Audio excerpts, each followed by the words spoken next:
The origins of the Douglas A-20 Havoc trace back to a period of growing international instability and shifting military doctrines in the late 1930s.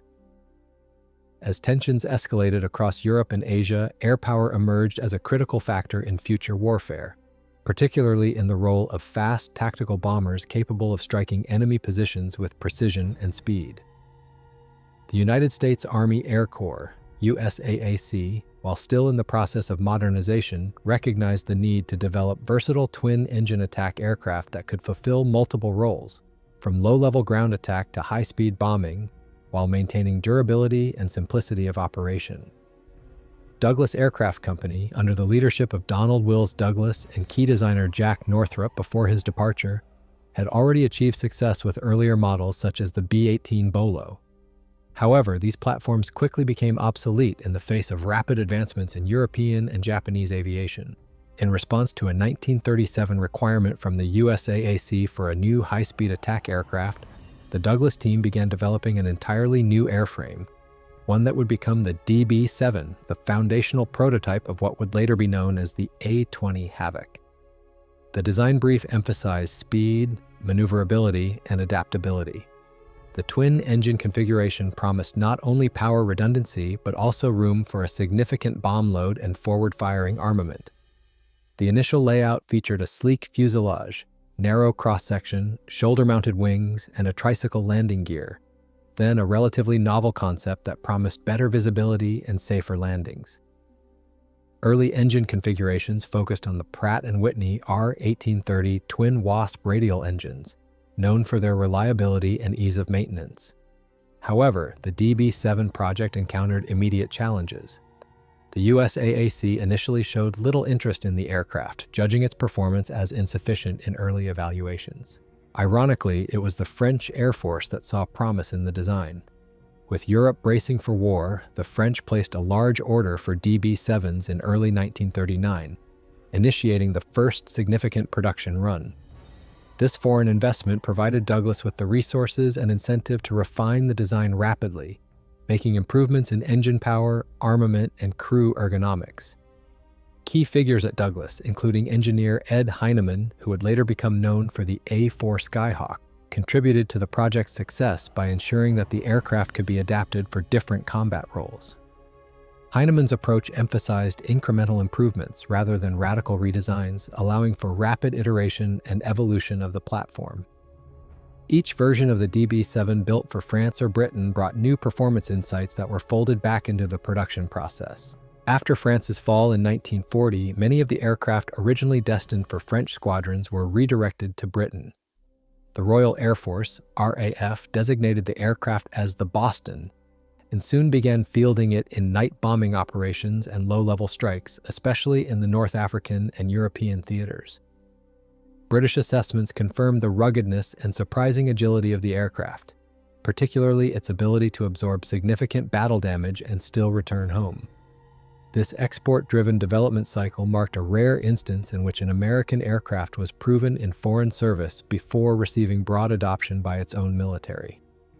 With improved variants already in production for Britain and a track record of effectiveness in active theaters, the USAAC revisited the DB-7 design. By mid-1941, the U.S. formally adopted the aircraft as the A-20 Havoc, ordering significant quantities for use across multiple combat roles, including bombing, reconnaissance, and attack operations. The path from neglected prototype to battlefield staple highlighted not only the adaptability of the airframe, but also the transatlantic feedback loop that drove its refinement. Foreign feedback, especially from the RAF, proved essential to the A-20's development arc. The Havoc's origins reflected a time when American aviation was still catching up to European combat experience, and its eventual success was a testament to international cooperation, engineering persistence, and the growing influence of industrial capacity in determining the future of air warfare. Following its early adoption by foreign buyers and the subsequent U.S. interest, the Douglas DB-7 transitioned into full-scale prototype testing under more formal evaluation standards. The testing era for the aircraft, particularly from late 1939 through 1941, became a pivotal phase not only in refining the design, but also in determining its long-term viability in a rapidly evolving aerial battlefield. The initial models produced for France had already undergone modifications based on European feedback, but the U.S. military required a thorough reassessment before full domestic integration. Early prototypes delivered to the U.S. Army Air Corps were subjected to a battery of rigorous tests at Wright Field. These trials aimed to assess flight stability, climb rate, speed, bombing accuracy, engine durability, and structural resilience under stress. Test pilots noted that the aircraft handled well at low altitudes with quick responsiveness and solid lateral control. One of its defining traits was its maneuverability for a twin-engine platform, which surprised many who had expected a heavier, less agile bomber. The retractable tricycle landing gear, a novelty in American military aircraft at the time, also received positive feedback for improving ground handling and pilot visibility during takeoff and landing. Nevertheless, initial test results did reveal areas needing improvement. Engine overheating was reported under heavy loads and sustained climbs, and the cockpit arrangement was criticized for limited visibility and cramped quarters for the pilot and bombardier. Moreover, early variants lacked adequate defensive armament, which became a growing concern as aerial combat reports from Europe increasingly emphasized the importance of self-defense against enemy fighters. As a result, subsequent iterations introduced armament enhancements, including the addition of 30 and 50 caliber machine guns in the nose, dorsal turret, and tail. Crews were provided with better ergonomics, including more logical instrument layouts and improved access between compartments. Efforts were also made to install upgraded engines, with the Wright R2600 Cyclone eventually becoming the standard in later production models, replacing the original Pratt & Whitney units in certain variants. These engines significantly boosted horsepower and overall performance, especially in the bomb-carrying configurations. In the background, engineers at Douglas worked closely with RAF representatives who were now operating the Boston in combat zones. Data from European airfields, particularly regarding durability under fire, bombing effectiveness, and enemy engagements, proved critical in adapting the aircraft for U.S. needs. One of the unexpected benefits of this collaborative effort was the accelerated learning curve it provided the U.S. military. With war not yet fully engaged from the American perspective, valuable lessons were gained secondhand through British and Free French combat use. Transitioning from prototype to full production involved several industrial-scale challenges. The Douglas factory at El Segundo, California, along with subcontractors across the United States, had to adjust tooling and workforce allocation to accommodate the new bomber's assembly. Wartime urgency meant compressed production cycles, and the resulting aircraft often arrived with slight variances that were corrected in the field or later batches. Nevertheless, the A-20's relatively simple construction and modularity made it adaptable to both large-scale production and localized field modification. As more test units and pre-production models were delivered, American squadrons began training with the aircraft in 1941. These early exercises emphasized tactical flexibility: low-level bombing, strafing runs, night navigation, and formation flying. Training feedback confirmed that the aircraft's forgiving flight characteristics made it suitable for pilot conversion from older platforms, such as the A-17 or even the B-18. Maintenance crews also appreciated the accessible engine bays and resilient airframe, which could tolerate rough landings and field repairs without grounding the aircraft for extended periods. By late 1941, the final designation of A-20 Havoc was formalized. Different subtypes were categorized based on role: A-20 for bomber use, P-70 for night fighter adaptations, and F-3 for photographic reconnaissance. This branching nomenclature reflected a growing realization that the aircraft's core design allowed for role diversification without requiring a complete overhaul of the airframe. Such adaptability became one of the program's strengths and set the stage for the A-20's transition from a promising prototype to a reliable and versatile combat workhorse. As full-scale production ramped up in anticipation of American entry into World War II, the groundwork laid during the prototype and testing period ensured that the Havoc would be deployed not as an experiment, but as a combat-ready solution refined through international cooperation, engineering diligence, and lessons drawn from the front lines of global conflict. With the Douglas A-20 Havoc officially entering service, its operational integration followed swiftly as the United States prepared for active engagement in World War II.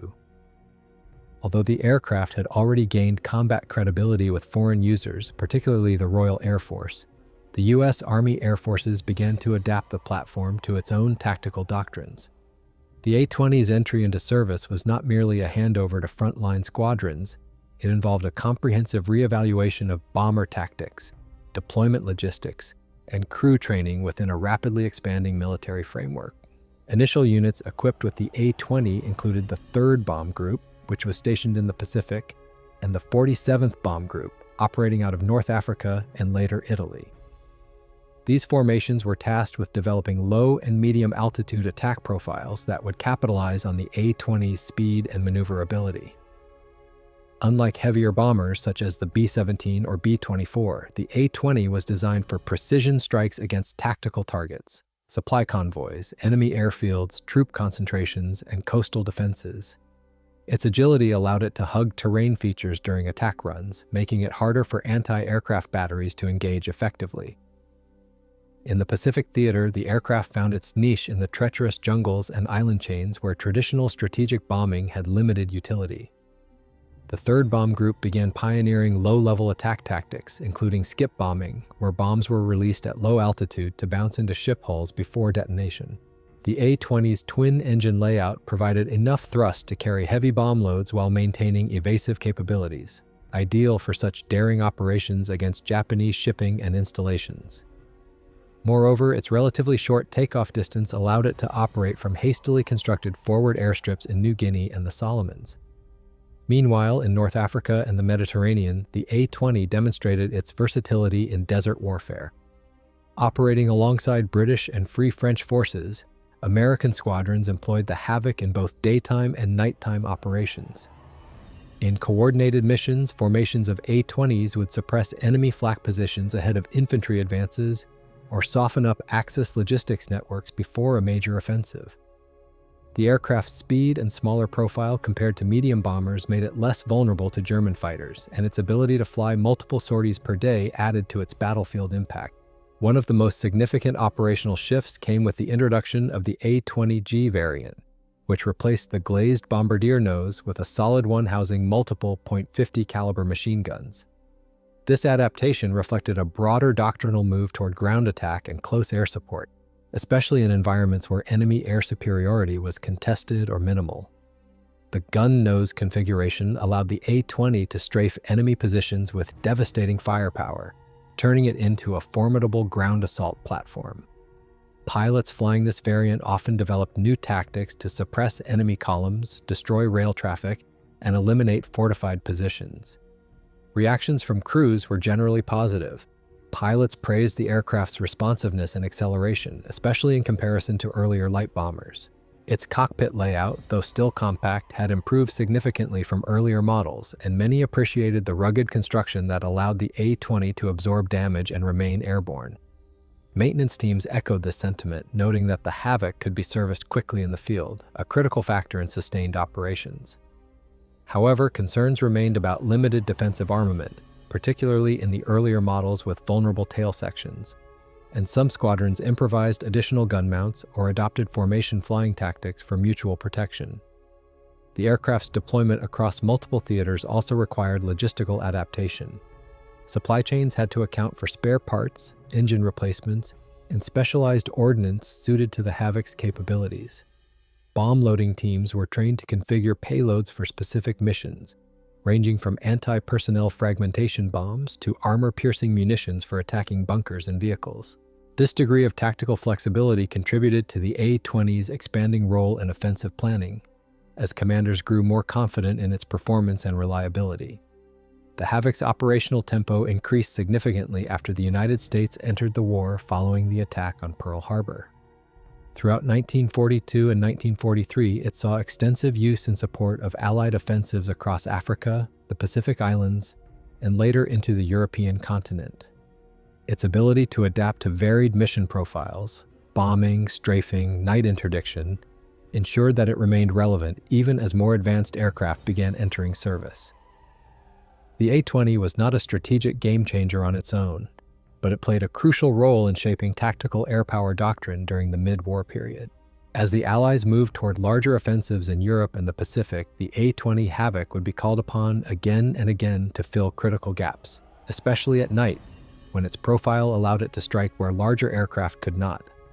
Its reputation among crews continued to grow, and even as its production began to slow in favor of newer designs, the A-20 maintained a presence at the front lines, a dependable tool in the Allies' increasingly sophisticated aerial arsenal. The combat performance of the Douglas A-20 Havoc during the height of World War II solidified its reputation as a reliable and adaptable tactical bomber. As operations intensified across Europe and the Pacific, the A-20 proved itself not only in conventional bombing but also in ground attack, convoy disruption, and low-altitude interdiction. It transitioned from a supportive aircraft into a frontline weapon capable of shaping battlefield outcomes. The aircraft's combat evolution was a reflection of Allied air power's shift toward flexibility, speed, and surgical precision.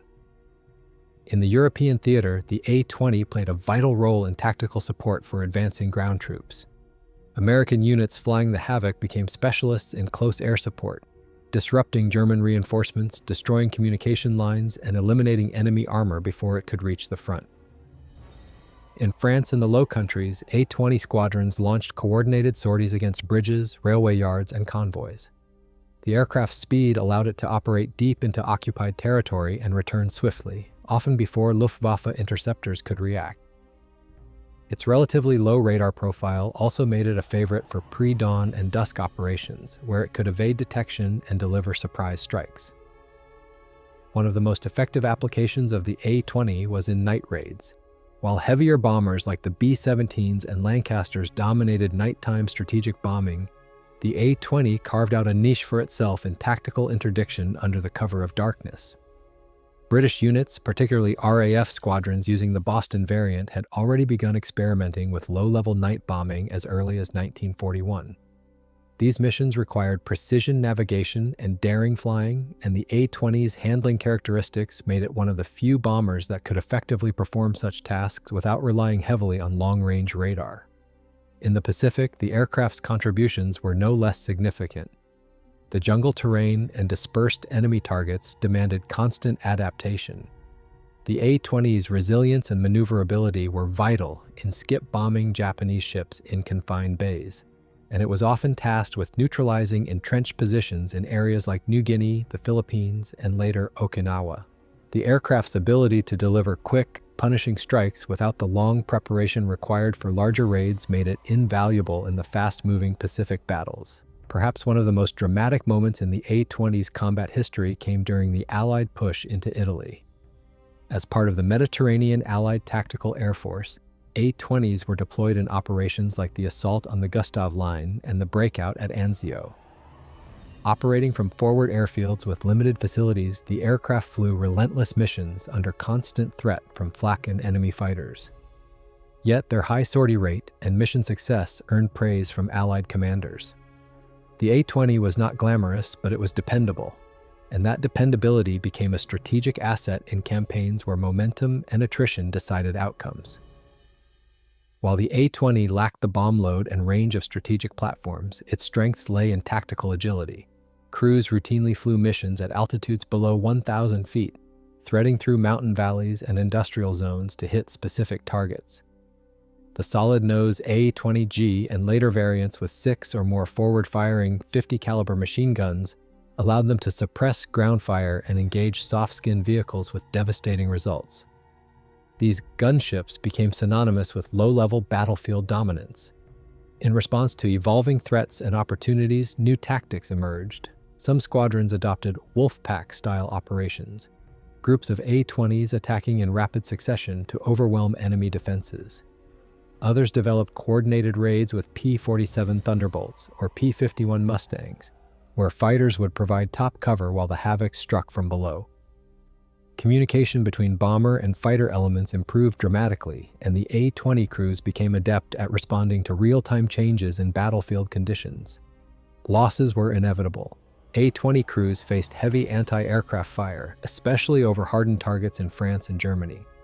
The aircraft's limited defensive armament, typically a dorsal and ventral gun position, meant that formations had to fly tightly and rely on mutual coverage. Enemy fighters such as the Bf-109 or FW-190 could pose a lethal threat, particularly when A-20s operated without escort. However, the rugged airframe often enabled damaged aircraft to limp home, and ground crews quickly developed field repairs to keep the squadrons operational. The adaptability of the A-20 was further evident in its ability to perform varied missions beyond bombing. It conducted psychological operations, dropping propaganda leaflets, reconnaissance flights using modified nose cameras, and even special forces insertions in select theaters. Its twin-engine configuration gave pilots confidence to press deeper into enemy territory, knowing the aircraft could sustain an engine loss and still make it back. By 1944, the A-20 had matured into a cornerstone of Allied tactical air power. It was no longer viewed as a temporary solution, but as an aircraft with a defined role in a broader combined arms doctrine. Its contribution to air-ground coordination laid the groundwork for later developments in close air support doctrine, precursors to the roles that would be filled post-war by aircraft like the A-1 Sky Raider, and eventually the A-10 Thunderbolt Diessekund. Even as newer platforms like the A-26 Invader began to replace the A-20 in some roles, the Havoc's operational track record remained exemplary. It had adapted to nearly every environment and mission type demanded of it, and its crews had transformed a 1930s-era design into a weapon still delivering results at the war's peak. In the next chapters of the conflict, the Havoc would continue to evolve, finding new missions and roles in the rapidly changing skies of late World War II. Variants of the Douglas A-20 Havoc illustrate the aircraft's adaptability and the evolving tactical doctrines of World War II. As the war progressed and combat requirements shifted across multiple theaters, the need for specialized versions of the A-20 became evident. Engineers at Douglas Aircraft responded with a series of thoughtful modifications that enhanced the aircraft's versatility while maintaining the rugged core structure that made the original design so dependable. The earliest variants, designated A-20 and A-20A, were produced primarily for testing and limited deployment. The A-20A featured improved engines, specifically two Wright R2603 radials, which increased speed and payload capacity. These early versions were quickly overshadowed by the A-20B, which introduced the use of self-sealing fuel tanks and slightly modified defensive armament. Though useful, they were often exported to allies under Lend-Lease, with the Soviet Union receiving significant numbers. The A-20C marked a crucial turning point. It was the first version truly standardized for mass production and global deployment. Featuring a glazed nose for a bombardier, this version was optimized for high-altitude precision bombing. The British Royal Air Force designated the aircraft as the Boston III and employed it effectively in night and daylight raids. The A-20C also marked the integration of more advanced radio systems and oxygen equipment, enabling deeper penetration missions and high-altitude sorties when needed. In contrast to the glass-nose models, the A-20G represented a shift toward a more aggressive attack philosophy. By replacing the bombardier position with a solid nose containing up to 6 50-caliber machine guns, the A-20G became a formidable strafer. These gunships could deliver devastating forward firepower, ideal for suppressing ground defenses during low-level attacks. The A-20G variant became the most numerous, with over 2,800 produced.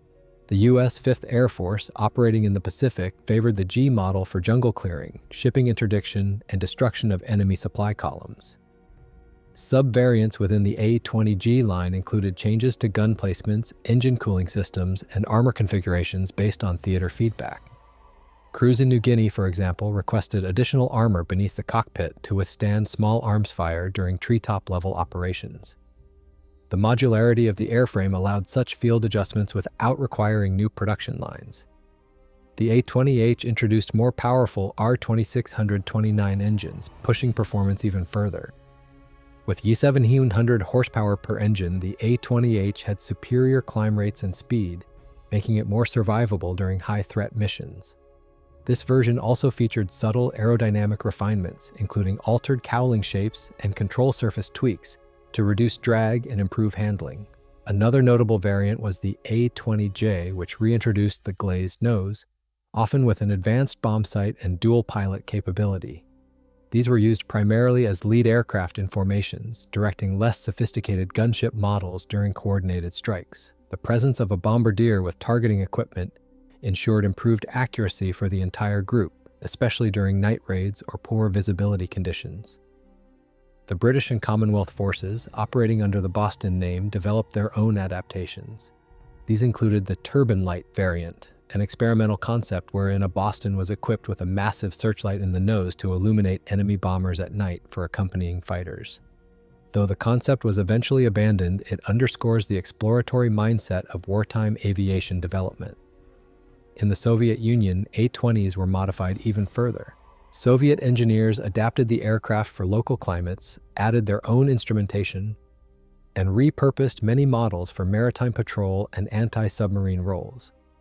The A-20's twin-engine reliability and ability to operate from rough airfields made it ideal for operations in the Arctic and Far East. Some Soviet-modified A-20s were used well into the 1950s, long after the aircraft had been retired in the West.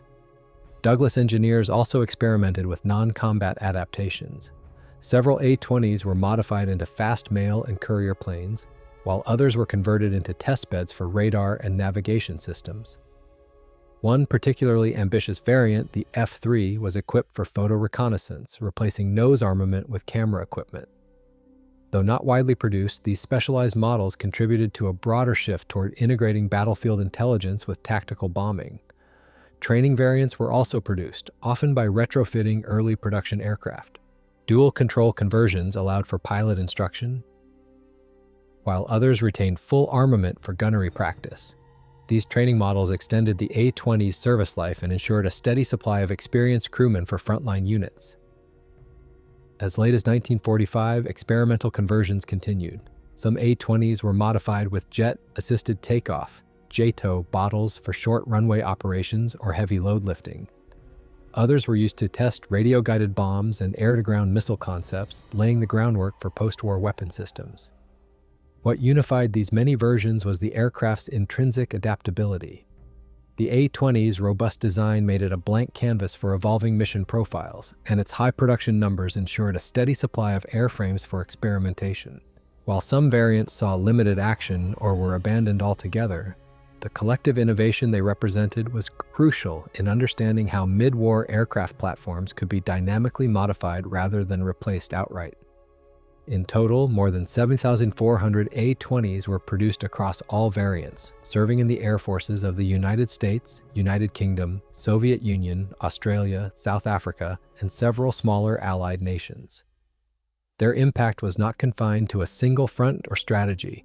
They were present in nearly every theater, performing an astonishing array of roles with consistent reliability. The next chapter would explore how this global use shaped the legacy of the A-20, transforming it from a support aircraft into a symbol of Allied versatility. The global impact and enduring legacy of the Douglas A-20 Havoc is a testament to its resilience, adaptability, and combat effectiveness across a wide spectrum of operational environments. Though the aircraft is often overshadowed by more iconic bombers and fighters of World War II, its contribution was no less significant, especially when measured by its reach, longevity, and the diversity of roles it fulfilled in multiple Allied air forces. In the United States, the A-20 played a transitional role in the evolution of tactical bombing doctrine.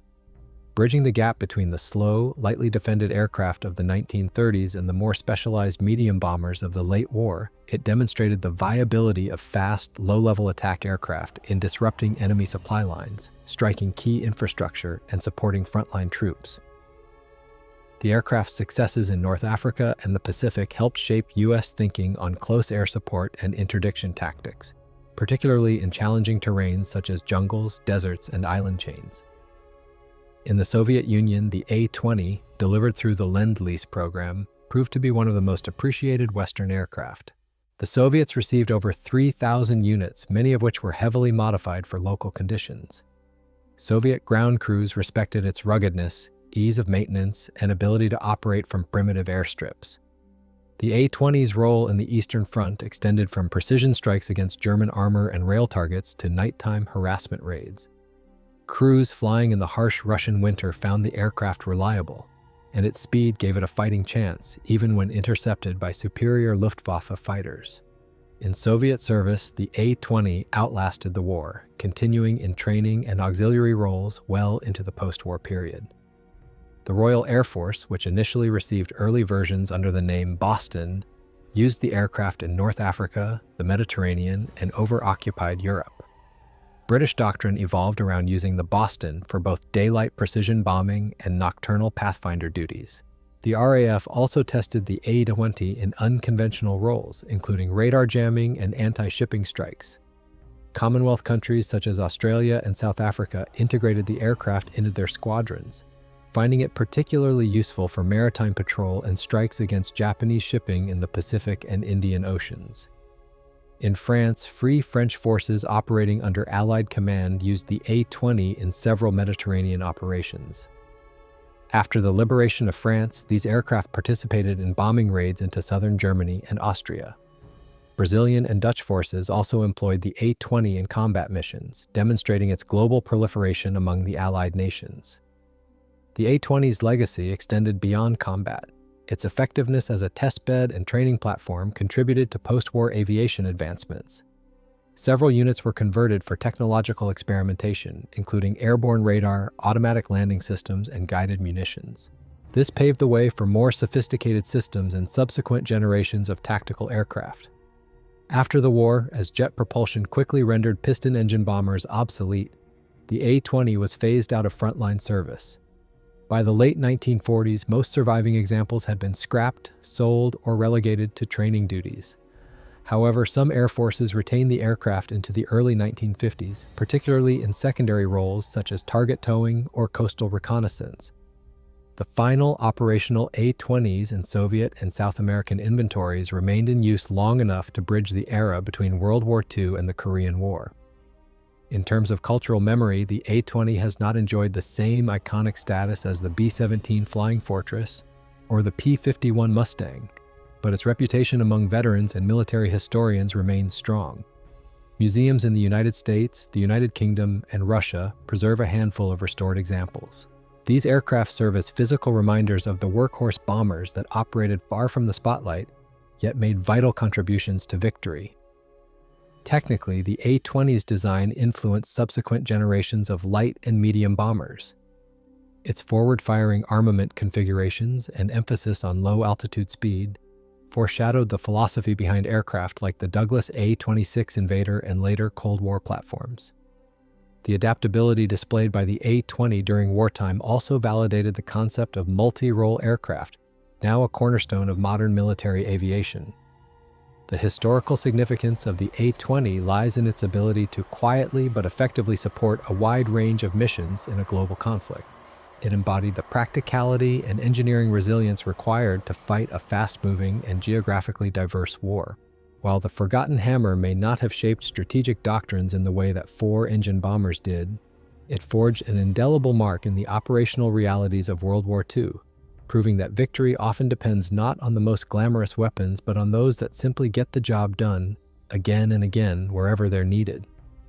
While the Douglas A-20 Havoc earned its place in mainstream military operations across various fronts, a lesser-known but equally fascinating chapter of its history lies in its unconventional applications, missions and programs that remained hidden in footnotes, classified reports, and pilot memoirs. These overlooked uses highlight the aircraft's flexibility and its surprising involvement in experimental and auxiliary roles that extended its life well beyond combat. One such arena was electronic warfare experimentation. As early as 1943, Allied strategists recognized the increasing importance of jamming enemy radar systems, especially in preparation for large-scale bombing raids over Europe. A small number of A-20s were modified with specialized electronic countermeasure equipment and operated under heavy secrecy. These versions, sometimes referred to as shadow bombers, flew ahead of larger bomber formations, emitting false signals or disrupting German radar installations. Although their missions were rarely publicized, post-war assessments credited them with significantly reducing bomber losses during critical operations such as the Normandy invasion. Another forgotten mission profile was remote control experimentation. In the final years of the war, the Allies began testing radio-controlled aircraft for dangerous bombing missions, particularly against hardened targets or for nuclear delivery testing. The A-20, with its spacious interior and reliable airframe, served as an early candidate for this drone-like role. Engineers outfitted it with primitive autopilot systems and control receivers, allowing ground crews or accompanying aircraft to direct its flight path.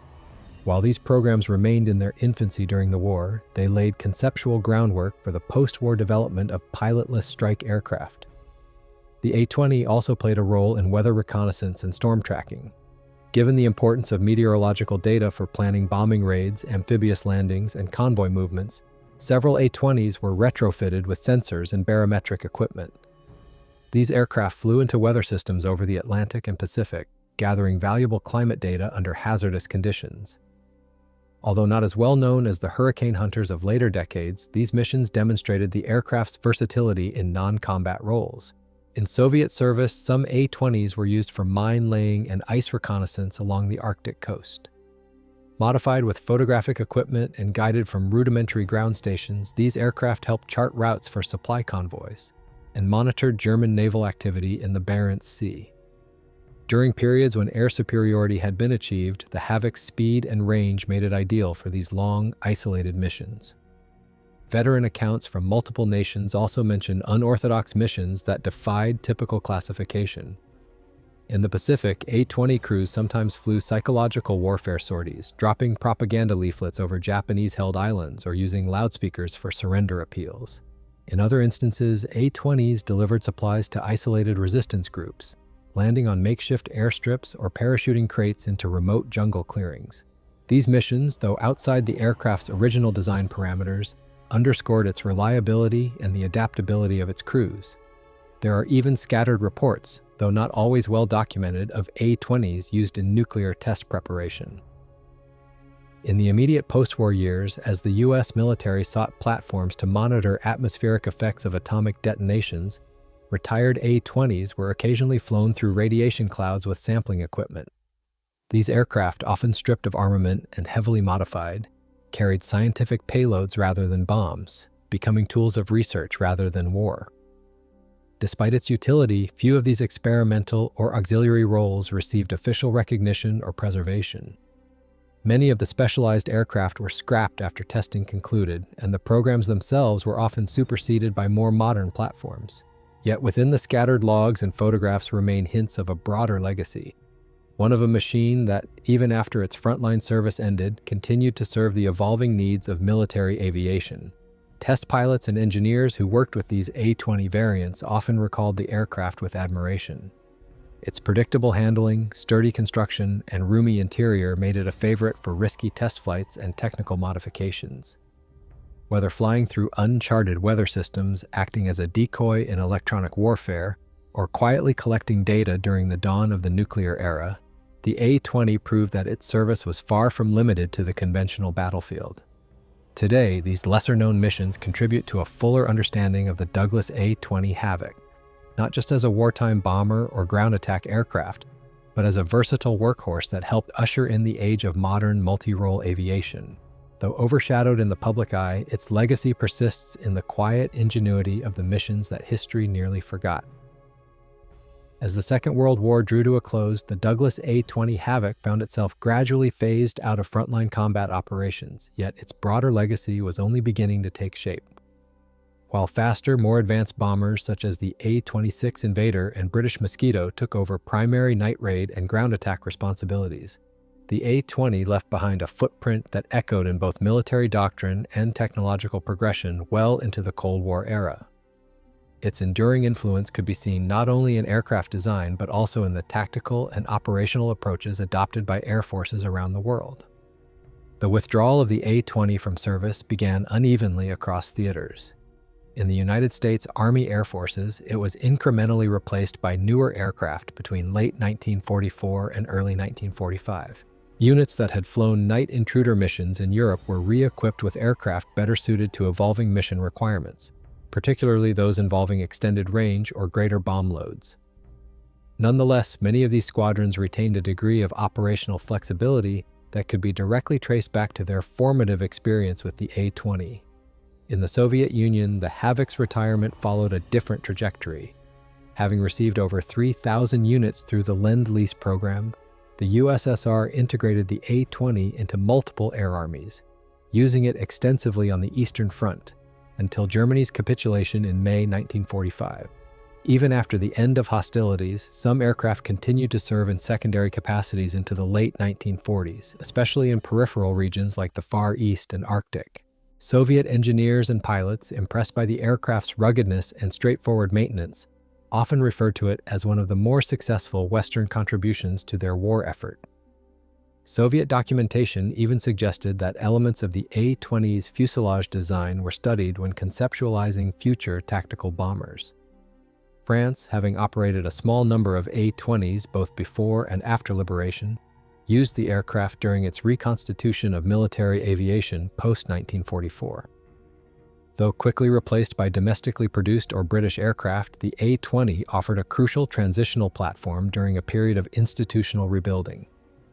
Similarly, in countries like Brazil and the Netherlands, surplus A-20s were adopted into service for a short period after the war, often in reconnaissance or training roles, before being phased out by the early 1950s. The most enduring aspect of the A-20's legacy, however, lay not in its physical presence, but in the doctrinal lessons it left behind. The aircraft had helped refine the concept of fast, medium-altitude strike platforms operating under the cover of darkness or low cloud. It influenced the integration of forward operating bombers into close air support roles, something that was not fully appreciated in early pre-war doctrines. The successful use of the A-20 in this regard proved instrumental in shaping the post-war evolution of light tactical bombers and in redefining what medium bombers could accomplish on the modern battlefield. From an engineering standpoint, the A-20 also played a role in accelerating the transition to tricycle landing gear, a feature which would become standard in most post-war military and civilian aircraft. The aircraft's modular internal configuration, which allowed it to be adapted quickly between bomber, reconnaissance, and night fighter roles, anticipated the flexible airframe philosophy that would become prevalent in Cold War-era multi-role aircraft, such as the F-4 Phantom and the MiG-23. Museums and historical preservation groups eventually recognized the A-20's importance, though often belatedly. Restored aircraft are now on display in institutions such as the National Museum of the United States Air Force in Dayton, Ohio, and the Central Air Force Museum in Monino, Russia. These preserved examples serve as physical testaments to the aircraft's once vital role in multiple theaters of war, offering visitors a rare glimpse into a machine that, though overshadowed by more iconic bombers, played a crucial tactical role in bridging the gap between eras. Public awareness of the A-20's contributions has grown slowly, often revived through specialized literature or veterans' memoirs. Unlike the B-17 Flying Fortress or the Lancaster, the A-20 was never a cultural icon. It did not carry out strategic bombing campaigns that captured headlines or feature prominently in post-war cinema.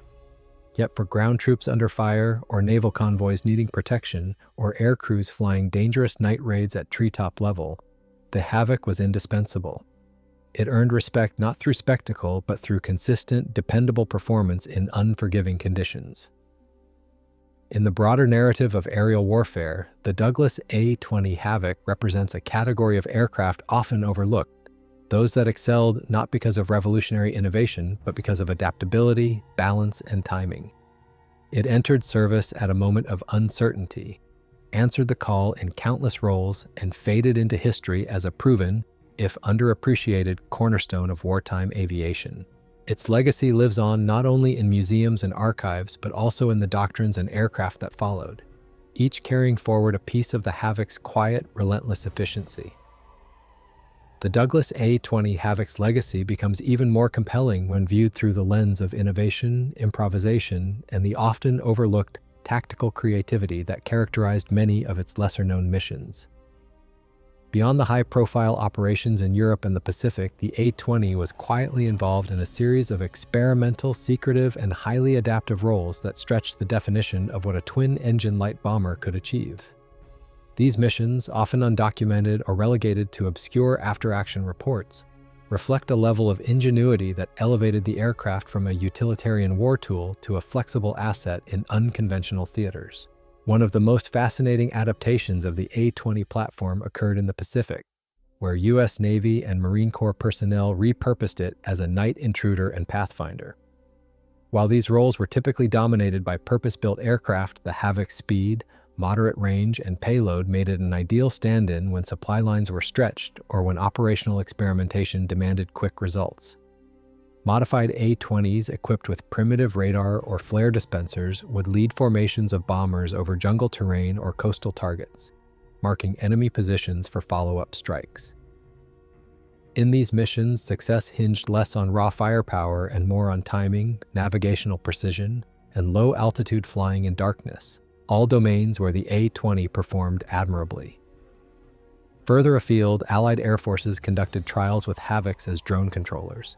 In the later years of the war, the U.S. Army Air Forces explored remote control technology by fitting older A-20s with radio control apparatus to guide target drones for anti-aircraft training or experimental attacks. Although these tests were early and rudimentary compared to post-war systems, they laid groundwork for future developments in unmanned aviation. The A-20's sturdy airframe and forgiving handling characteristics made it a preferred testbed for such risky experiments, allowing engineers to explore automation in a period when the concept of a pilotless aircraft still bordered on science fiction. In the Soviet Union, a number of captured or disabled A-20s were reportedly used in hybrid field repairs involving domestic Soviet aircraft. Engineers would salvage intact components, engines, turrets, hydraulic parts, and integrate them into Yak or IL series aircraft when spares were unavailable. In some frontier sectors where supply lines were inconsistent, this kind of mechanical improvisation allowed downed aircraft to return to combat with mixed lineage, a practice both praised and criticized in Soviet engineering circles. The Havoc's modularity and accessibility thus played a quiet role in sustaining Soviet air power in remote theaters. There were also covert supply and reconnaissance missions in the China-Burma-India theater. A few A-20s, stripped of their nose guns and refitted for cargo or personnel transport, were used to fly at night over the Hump, the perilous air route over the Himalayas. Though not designed for such high-altitude missions, these reconfigured Havocs were tasked with delivering supplies to isolated Chinese forces or retrieving downed airmen. These flights, while infrequent, demonstrated a willingness to push the aircraft beyond its intended operational envelope in extreme conditions. Even after the war, remnants of the A-20's versatility surfaced during early Cold War experiments. Decommissioned Havocs were used in blast testing to study the effects of bomb shock waves on airframes. In some cases, mock nuclear tests would place old aircraft, A-20s among them, at varying distances from a detonation to assess structural durability, influence of thermal radiation, and potential redesign implications for future aircraft survivability. While these tests marked the symbolic end of the A-20's operational life, they inadvertently affirmed its structural soundness and manufacturing quality. Testimonies from mechanics and aircrew offer one more glimpse into these forgotten chapters. Pilots frequently praised the aircraft's responsiveness and cockpit layout, while ground crews lauded its maintainability in rough conditions. Maintenance manuals from the era often highlight the ease of engine swaps, wing removal, and internal access, all of which contributed to high sortie rates even in challenging field conditions. One veteran described the A-20 as the aircraft you flew when you needed to make it back and didn't want to pray for it. Though never the subject of widespread commemoration, the Havoc's unseen chapters reinforce its place as more than just a product of its time. It was a solution-oriented platform, a machine that could be bent, reshaped, repurposed, and trusted to perform. From the front lines of Europe to the jungles of Southeast Asia, from night raids to test flights, its story is composed not only of victories and missions, but also of adaptability and unsung service. These hidden contributions remain integral to understanding why the Douglas A-20 Havoc earned its place in aviation history, not for what it was built to do, but for everything it ended up doing. As the Douglas A-20 Havoc faded from frontline service in the late 1940s, its legacy remained etched not in glory or mass recognition, but in the pragmatic, often invisible impact it had on Allied air power during a time of global upheaval. Its gradual retirement was not the result of failure or obsolescence in a dramatic sense, but rather a reflection of rapid, post-war technological advancement. Jet propulsion, pressurized cabins, and advanced electronics redefined aerial warfare in the years following World War II, leaving piston-engine aircraft like the A-20 behind. Yet what the Havoc accomplished within its operational lifespan, across continents, services, and mission types, deserves a place of prominence in the broader narrative of military aviation history. Following the end of hostilities, the remaining A-20s were quickly withdrawn from combat roles. In the United States, many were scrapped, repurposed for training, or sold as surplus. A few found temporary second lives in civilian hands, adapted for agricultural use, aerial photography, or as airframes for engineering schools. However, the A-20's high operational hours and wartime stress made long-term reuse impractical. In Europe, particularly among Britain's Royal Air Force units and the Free French squadrons that had employed the aircraft, similar fates awaited most surviving examples. The logistical challenges of maintaining aging airframes, coupled with post-war budget constraints, accelerated their decommissioning. Soviet forces, who had received hundreds of A-20s via Lend-Lease, continued to fly them for a few years in secondary roles. In the absence of immediate replacements, some units kept the aircraft in service for night patrols or training until domestic production of newer Soviet models reached sufficient scale. Nevertheless, by the early 1950s, the Havoc had virtually disappeared from operational rosters worldwide. Its service came to a quiet end, not with a grand farewell, but with the hum of progress overtaking its once crucial contributions. Despite this low-key departure, efforts to preserve and honor the A-20's history gained momentum decades later. Aviation historians began to re-evaluate the aircraft's role, particularly in the context of lesser publicized missions and theaters. Museums in the United States, Russia, France, and the United Kingdom gradually restored surviving examples. The National Museum of the United States Air Force, the Pima Air and Space Museum, and Russia's Central Air Force Museum at Monino are among the few institutions housing intact A-20s.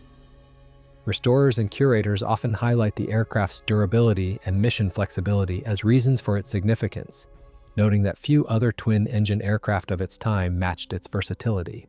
In academic and military circles, the A-20 has come to be studied not just for its engineering, but for what it represented, a bridge between the outdated interwar doctrine of light bombers and the emerging, multifaceted strike aircraft of the mid-20th century. It embodied the shift from strict tactical roles to multi-purpose flexibility. The success of later aircraft, such as the A-26 Invader or even post-war platforms like the B-57 Canberra, can be partly traced to the lessons learned from the Havoc's combat data, maintenance patterns, and operational limitations. The aircraft's story also holds a unique cultural place. In wartime propaganda, it rarely occupied center stage. It lacked the sleekness of a Mustang or the mythos of a flying fortress. But among those who flew it, maintained it, or relied on its bombing runs, the A-20 earned quiet admiration. Anecdotes from crewmen often center on the aircraft's surprising speed, its forgiving flight behavior, or its ability to take damage and return home. In this way, the Havoc was a workhorse in the truest sense, a tool that fulfilled its mission without fanfare. Carrying out the grim arithmetic of war night after night. In retrospective commemorations of World War II aviation, the Douglas A-20 Havoc remains an understated chapter, a reminder that not all decisive contributions come from iconic symbols. Sometimes history is shaped by the persistent presence of machines that simply worked, that adapted to need, and that stood in when flashier alternatives were unavailable. The Havoc did not revolutionize air combat, but it enabled victory by filling countless gaps with unrelenting reliability. Today, when veterans recount stories of the war, those who served with the A-20 often do so with reserved respect. They speak not of heroics or legend, but of nights spent guiding the aircraft over hostile terrain, of missions flown against distant lights, of comrades lost and missions completed. Their voices, paired with restored airframes and rediscovered mission logs, ensure that the Havoc's legacy, once forgotten, finds its rightful place not just in museums, but in the enduring understanding of how wars are truly won, not only by giants, but also by the aircraft that sank them.